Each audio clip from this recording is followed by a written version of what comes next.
ខែ10ឆ្នាំ2025ថ្ងៃនេះខ្ញុំបានទទួលមេដាយនេះមួយគឺជាគ្រឿងអិសរយុទ្ធ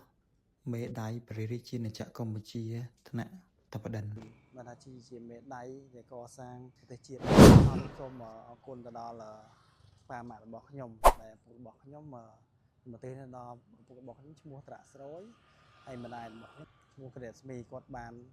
ជាអ្នកព្រាមម្ដាយរបស់ខ្ញុំដែលខ្ញុំទទួលបានមេដាយមកដល់សប្តាហ៍ថ្ងៃនេះប៉ុន្តែលោកប៉ារបស់ខ្ញុំបានទទួលមរណភាពកាលពីឆ្នាំ2024ពាក្យមួយម៉ាត់ដែលគាត់បានប្រាប់ខ្ញុំថាបើធ្វើការ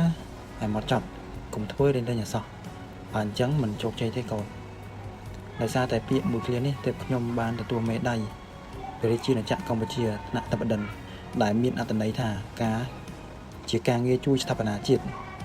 នៅថ្ងៃនេះគាត់ជាពុកគំរូដ៏ល្អម្នាក់សម្រាប់ខ្ញុំពីខ្ញុំកូនប្រុសត្រាក់សូបញ្ញវន្តពីថ្ងៃ5កញ្ញាឆ្នាំ2025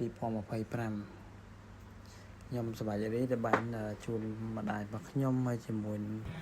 មីងប្រពន្ធកូនលោកយាយខ្ញុំទៅនេះធ្វើអភិសេកនៅកន្លែងព្រះអង្គដោយសារតែរាល់ថ្ងៃងើបព្រលឹមឡើងដល់ម៉ាក់ខ្ញុំរៀបចំបាយឆុងកាហ្វេដាក់ទឹក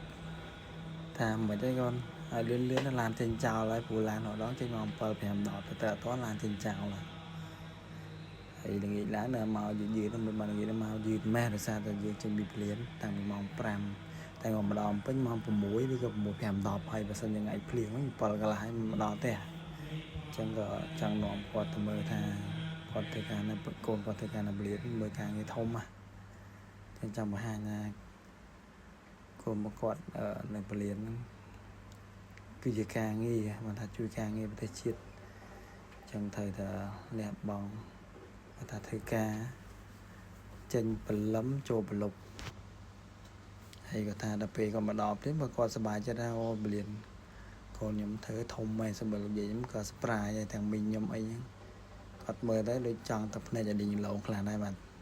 ទាំងប្រពន្ធខ្ញុំក៏ដូចខាងបងឆ្ងាយ